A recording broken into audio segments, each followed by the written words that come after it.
देखिए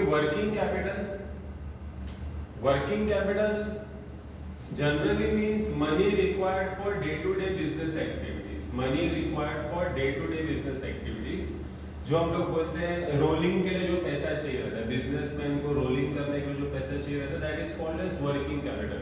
और accounting terms में क्या है, अकाउंटिंग टर्म्स में working capital is current assets minus current liabilities. In accounting terms working capital means current assets minus current liabilities. तो देखिए statement showing working capital required, देखिए current assets में ये जो सामग्री है ये सबको करंट एसेट्स बोला जाता है। Stock of raw material, stock of work in progress, WIP मतलब work in progress, stock of finished goods, FG is finished goods, debtors या तो customers, bills receivable, cash bank, prepaid expenses, all these are current assets, total current assets. Current liabilities में आपका creditors, bills payable, outstanding expenses, all these are current liabilities. Total current liabilities. Working capital जैसा कि हमने बोला accounting terms में working capital is current asset minus current liability. Current asset के total में से current liability का total minus कर दोगे तो working capital मिल जाएगा, ठीक है। और देखिए डेटर्स मतलब क्या, डेटर्स मतलब हमने जिन्हें उधारी पे सामान बेचा है और हमें जिनसे पैसे मिलने वाले हैं, हमने जिन्हें उधारी पे सामान बेचा है, क्रेडिट पे सामान बेचा है और हमें जिनसे पैसे मिलने वाले हैं, ठीक है, तो उनको हम डेटर्स के नाम से संबोधित करते हैं, उनको हम डेटर्स के नाम से संबोधित करते हैं।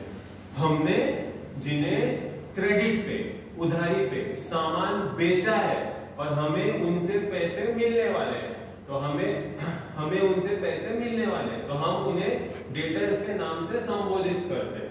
वैसे क्रेडिटर्स मतलब क्या, क्रेडिटर मतलब हमने जिनसे उधारी पे सामान खरीदा है, the person from whom we have purchased goods on credit and we need to pay money to that person, we need to pay money to that person, हमने जिनसे उधारी पे सामान खरीदा है और हमें उन्हें पैसे चुकाने हैं, तो वो जो बंदा है उनको हम क्रेडिटर्स के नाम से संबोधित करते हैं, ठीक है। तो डेटर मतलब हमने उधारी पे सामान बेचा है, हमको पैसे मिलने वाले हैं, और क्रेडिटर मतलब हमने उधारी पे सामान खरीदा है, हमें पैसे देने हैं, ठीक है।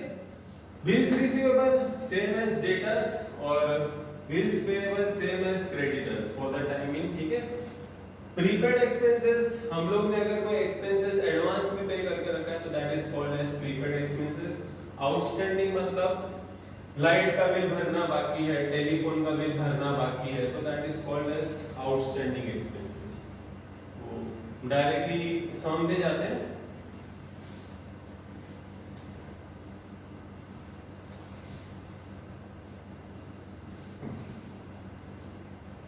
देखिए क्वेश्चन किस प्रकार से रहेगा, factory produces 60,000 units per annum, factory produces 60,000 units per annum, following is the cost data, particulars और per unit, raw material 5 rupees per unit, labour 3 rupees per unit, overheads 2 rupees per unit, total cost is 10 rupees per unit, profit is 2 rupees per unit, selling price is 12 rupees per unit.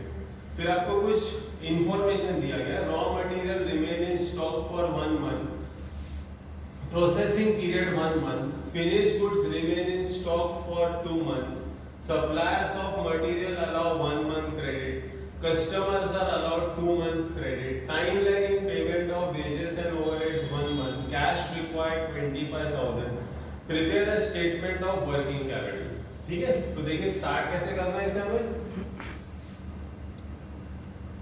देखिए हमारा सबसे पहला working रहेगा level of activity,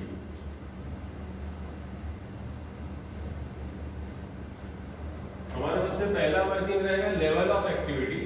ये देखिए factory produces 60,000 units per annum, factory produces 60,000 units per annum, तो yearly production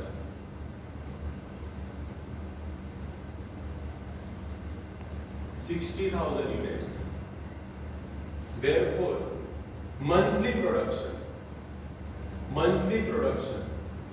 60,000 units divided by साल में होते हैं 12 महीने, साल में होते हैं 12 महीने, तो 60,000 यूनिट्स डिवाइडेड बाय 12 महीना, तो 5,000 units per month, 5,000 units per month. ठीक है, सेकेंड वर्किंग रहता है cost data per unit, second working रहता है कॉस्ट डेटा पर यूनिट, परंतु हमें क्वेश्चन में कॉस्ट डेटा पर यूनिट उन्होंने खुद ही दिया हुआ है, raw material 5 rupees, labour 3 rupees, overheads 2 rupees, total cost 10 rupees, profit 2 rupees, selling price 12 rupees. कभी कभी ये नहीं दिया होगा, नहीं दिया होगा तो हमें उसको बनाना पड़ेगा। ठीक है, तो फिलहाल तो दिया हुआ है तो ये वर्किंग करने की जरूरत नहीं है, तो cost data per unit skip हो जाएगा। फिर हम लोग डायरेक्टली अपने इंफॉर्मेशन पे आ जाएंगे। Raw material remain in stock for 1 month, raw material remain in stock for 1 month, यहां से आपको मिलेगा stock of raw materials, raw material remain in stock for 1 month, यहां से आपको मिलेगा स्टॉक ऑफ रॉ मटेरियल्स, तो stock of raw materials.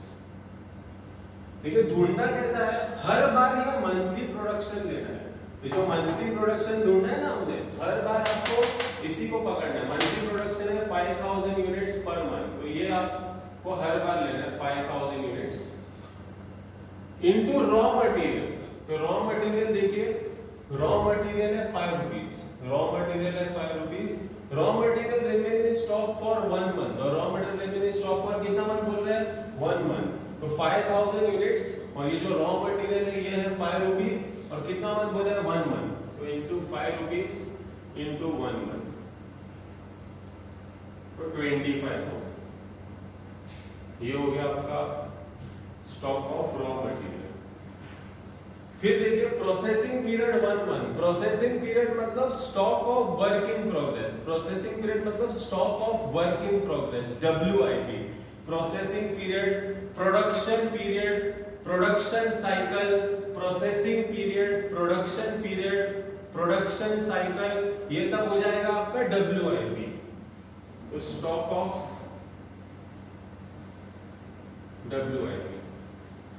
WIP ढूंढते समय आपको सब खर्चा लेना है, सब खर्चा है कि रॉ मटेरियल भी लेना है, लेबर भी लेना है और ओवरहेड्स भी लेना है, रॉ मटेरियल भी लेना है, लेबर भी लेना है और ओवरहेड्स भी लेना है, ओवरहेड्स यानी कि एक्सपेंसेस होता है, तो रॉ मटेरियल भी लेना है, लेबर भी लेना है, ओवरहेड्स भी लेना है, सब खर्चा लेना है। अगर सपोज कीजिए यहाँ पर बहुत सारे ओवरहेड्स दिए हुए हैं, जैसे कि यहाँ पर दिया हुआ है फैक्ट्री ओवरहेड्स, यहाँ पर दिया हुआ है एडमिनिस्ट्रेशन ओवरहेड्स, यहाँ पर दिया हुआ है सेलिंग ओवरहेड्स, तो WIP के लिए, वर्क इन प्रोग्रेस के लिए रॉ मटेरियल लेना है, लेबर लेना है और फैक्ट्री ओवरहेड्स लेना है। याद रखिए factory overheads, because work in progress खाली फैक्ट्री तक ही सीमित रहता है, सिर्फ फैक्ट्री तक ही सीमित रहता है। तो अगर यहाँ पर ओवरहेड्स बहुत सारे दिए होंगे, फैक्ट्री ओवरहेड्स दिया होगा, एडमिनिस्ट्रेशन ओवरहेड्स भी दिया होगा, सेलिंग ओवरहेड्स भी दिया होगा, तो हमें खाली फैक्ट्री तक ही सीमित रखना है। तो फिलहाल तो यहाँ पर ऐसा कोई बाइफर्केशन नहीं है, तो आपको सब खर्चा लेना पड़ेगा, रॉ मटेरियल भी लेना पड़ेगा,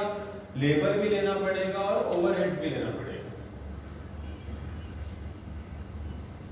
रॉ मटेरियल, लेबर, ओवरहेड्स, हर बार मंथली प्रोडक्शन लेंगे 5,000 यूनिट्स से, जो मंथली प्रोडक्शन है हमारा 5,000 units, 5,000 units, 5,000 units,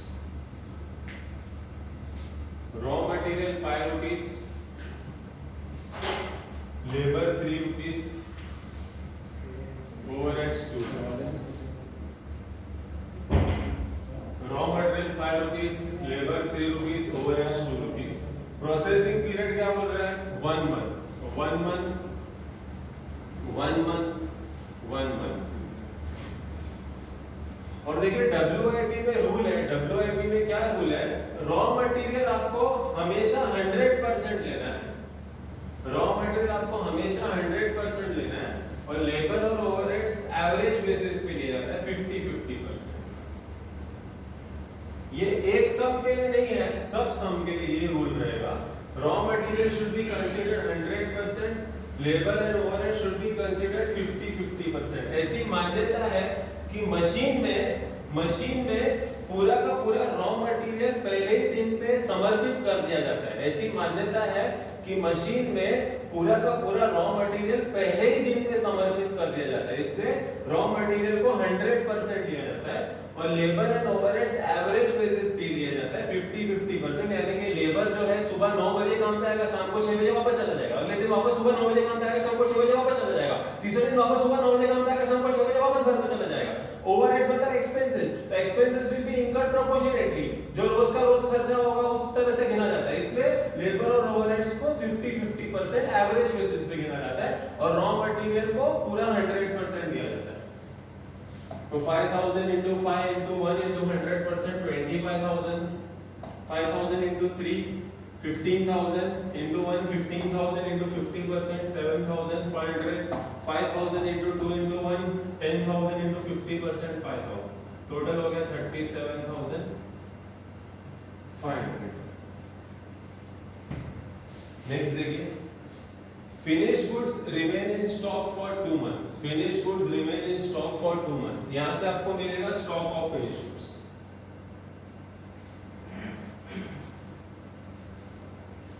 finished goods मतलब the product has been completed, जो प्रोडक्ट है वो पूरी तरह से बनकर कंप्लीट हो गया, the product has been completed, product पूरी तरह से बनके कंप्लीट हो गया, तो इसको हम लोग वैल्यू करते हैं टोटल कॉस्ट पे, valued at total cost.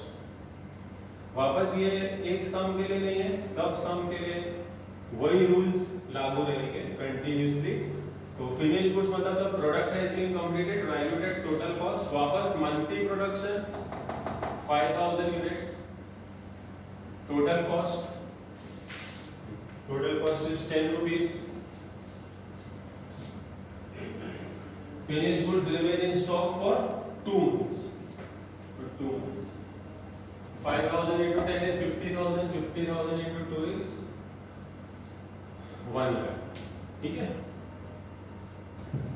Next देखिए, suppliers of material allow 1 month credit, suppliers of material allow 1 month credit, supplier यानी कि क्रेडिटर, सप्लायर यानी कि क्रेडिटर, क्रेडिटर मतलब हमने जिनसे उधारी पे रॉ मटेरियल खरीदा हमें उनको पैसे देने हैं, हमने जिनसे उधारी पे रॉ मटेरियल खरीदा हमें उनको पैसे देने हैं, तो सप्लायर यानी कि creditor.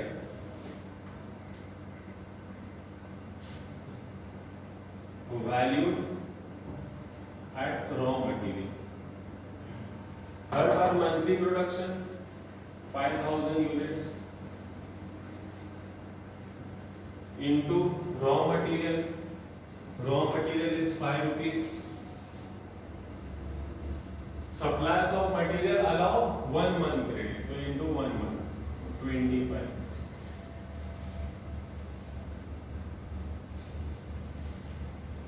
Customers are allowed credit of 2 months, customers यानी कि डेटर्स, कस्टमर्स यानी कि डेटर्स, डेटर्स मतलब हमने जिनको उधारी पे सामान बेचा है और हमें उनसे पैसा मिलने वाला है, डेटर मतलब हमने जिनको उधारी पे सामान बेचा है और हमें उनसे पैसा मिलने वाला है, तो कस्टमर मतलब डेटर्स।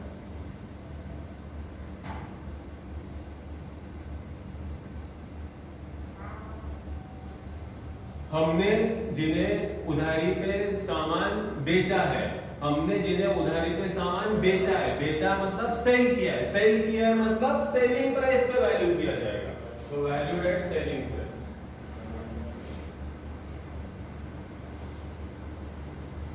5000 यूनिट्स, ये हमारा monthly production, selling price 12 rupees, customers are allowed credit of 2 months, 5,000 into 12 60, 60 into 2 1,20,000। Time lag in payment of wages and overheads is 1 month, time lag मतलब लेट पेमेंट करेगा, टाइम लैग मतलब देरी से payment करेगा, late payment करेगा, तो यहां से आपको मिल जाएगा आपका आउटस्टैंडिंग वेजेस और outstanding overheads.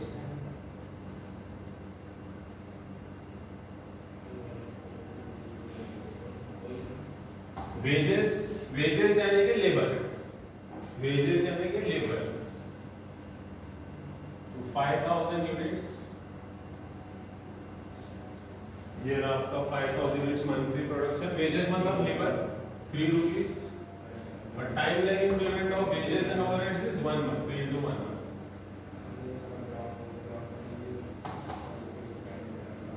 Time lagging payment of wages and overheads is 1 month, तो ओवरहेड्स भी 1 मंथ है, तो वापस monthly production 5000 units, overheads 2 rupees 1 month.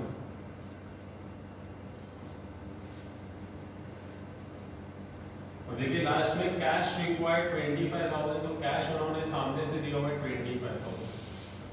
अभी हमको बनाना है statement showing working capital required.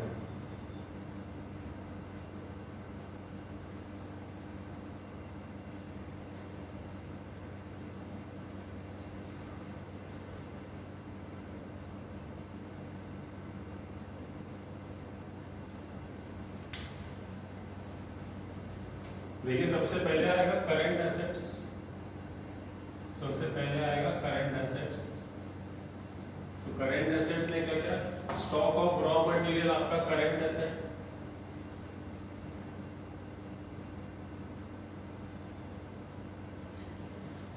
Stock of WIP आपका करंट एसेट,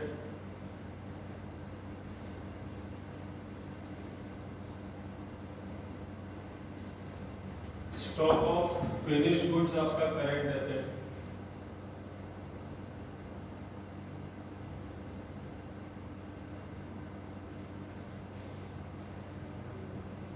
क्रेडिटर्स आपका करंट लायबिलिटी है, डेटर्स आपका current asset,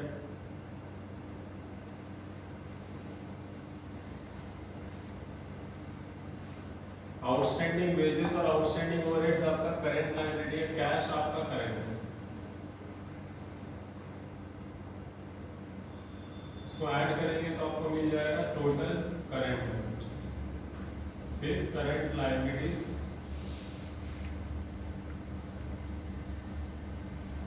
creditors, creditors 25000, outstanding wages 15000, outstanding overheads 10,000, total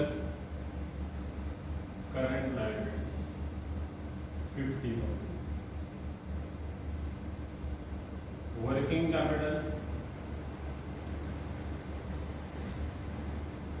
current asset minus current liability, working capital is current asset minus current liability, current asset को total मारेंगे 25 is 50, 1 lakh is 2 lakh, 2 lakh 50 plus 20, 2 lakh 70, 270 plus 30 is 3 lakh, 3 lakh 7,500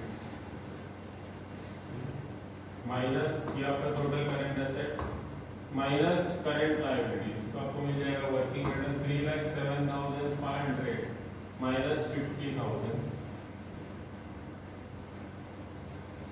2,57,500, ये होगा आपका working capital. ठीक है, तो देखिए maximum permissible bank finance recommended by the Tandon committee, maximum permissible bank finance recommended by the Tandon committee. तो देखिए उसमें फर्स्ट मेथड में क्या रेकमेंड किया हुआ है, maximum permissible bank finance should be 75% of current assets minus current liabilities. तो देखिए हमारा करंट एसेट्स है 307,500 और हमारा करंट लायबिलिटीज है 50,000। 307,500 minus 50,000 will be 2,57,500, इसका 75%, तो 257,500 का 75% आप निकालेंगे तो 193,125। और सेकंड मेथड में maximum permissible bank finance recommended by Tandon committee, second method 75% of current assets minus current liabilities. तो करंट एसेट्स का 75% लेना है और उसमें से करंट लायबिलिटीज को माइनस करना है। तो करंट एसेट्स है हमारा 3,07,500, उसका 75% 230,625 आएगा, और फिर करंट लायबिलिटीज को बाद में माइनस करना है 50,000, तो 180,625। ठीक है, तो ये maximum permissible bank finance recommend